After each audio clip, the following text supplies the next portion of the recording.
My name is Chris Mouton, and I'm from a small town in central Maine that no one's ever heard of, even if you've lived there your whole life. It's a quiet place, and nothing much ever happens there, which is equal parts comforting and mind-numbingly boring, but it was fine.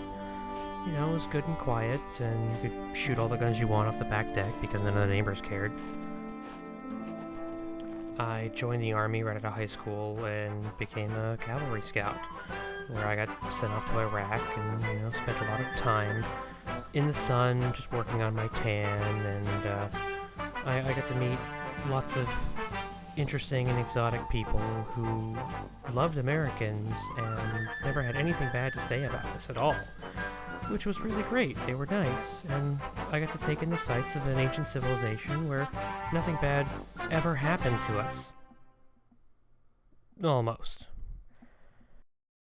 So after I hung up my uniform for the last time, I spent a few 10 years trying to figure out what I wanted to do, and while I was reading a Wikipedia article about Mr. Rogers, it said that when he first saw television, he hated it so, and he wanted to try and make it better.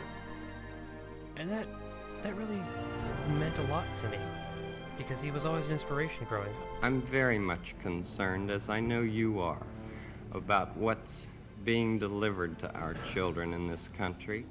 I've always loved film and TV. I grew up on it, so I've always watched the behind-the-scenes stuff that was included on DVDs, how they set up the scenes and how they light them, and I wanted to learn how to do that. I want to be a part of the process of making movies, and I had this GI Bill that I had spent 4 years of my life earning, so I decided I'd put it to use. I would learn to make movies in the hope that I could have even 1% of the impact that Fred Rogers had on me and on my generation and the generations to follow, and just the world at large. My interests mostly run toward the G&E side, the art department, the minutia that goes into actually making the movie happen, and that's fine with me.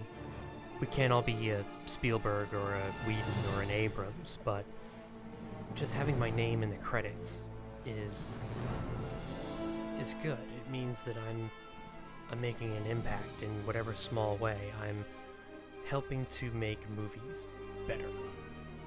And that's something that a lot of people just can't say.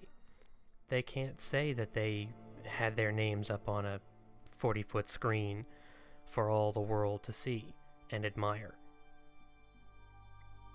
But if I can, well, then I'm a filmmaker. And that's what's important. Looks like you just earned the $20 million.